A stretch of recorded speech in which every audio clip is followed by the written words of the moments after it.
Alright, hello everyone. This is our video on advanced energy bar charts, or LOL charts. So we talked about in the last video, some of the big rules of energy. Energy cannot be created or destroyed, energy transforms from one type to another, and how those things happen. So here, there's actually a couple of different ways to represent the scenarios, and maybe simplify things a little bit. So here we go. Here's our scenario. We have eggs that are cooking in a pan. So let's take a look at the environment first. We got our eggs, and we're on Earth, and we have our pan. Do we need to include the fire?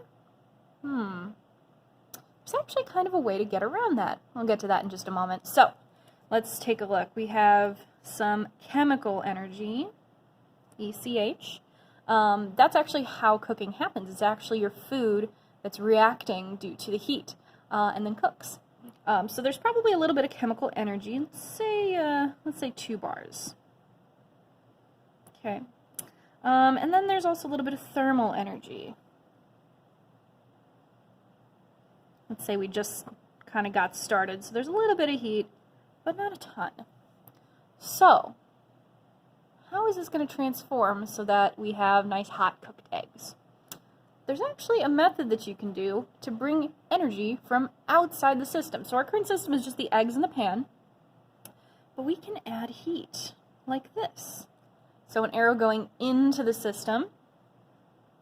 Let's add, let's say 3 bars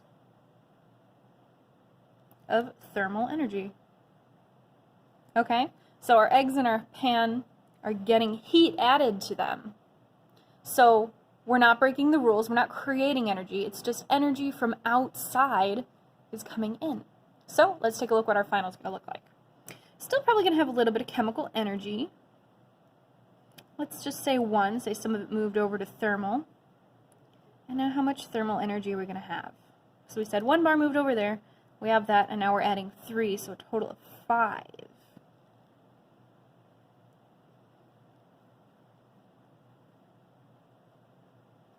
Here we go.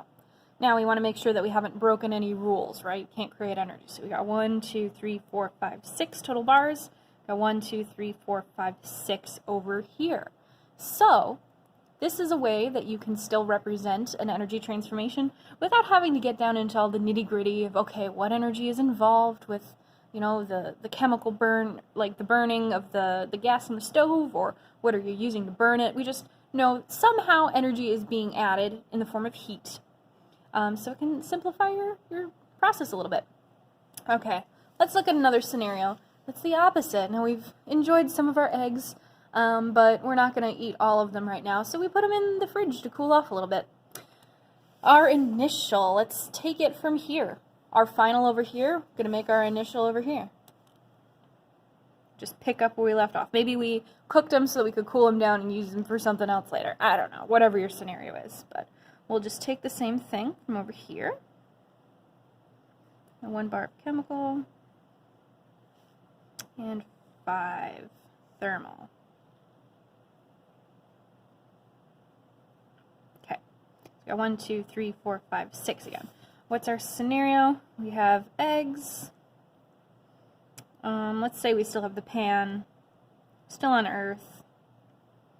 And then, do we really want to get into the nitty-gritty of the fridge and all of its mechanics? Probably not.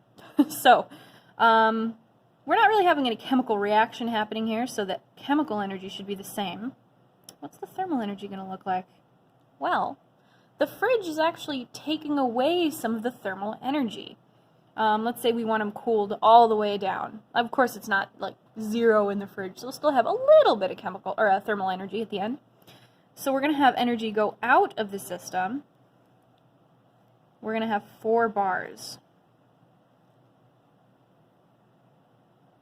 of thermal energy leave the system.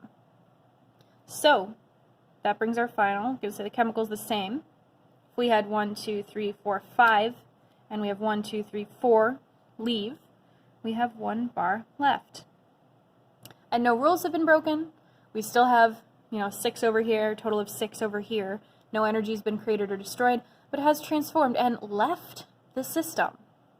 So, I do want to make a couple of notes. The arrows and what side they're on, right? We had energy come into the system here, so it's on this initial side, and then and the arrow points in, right?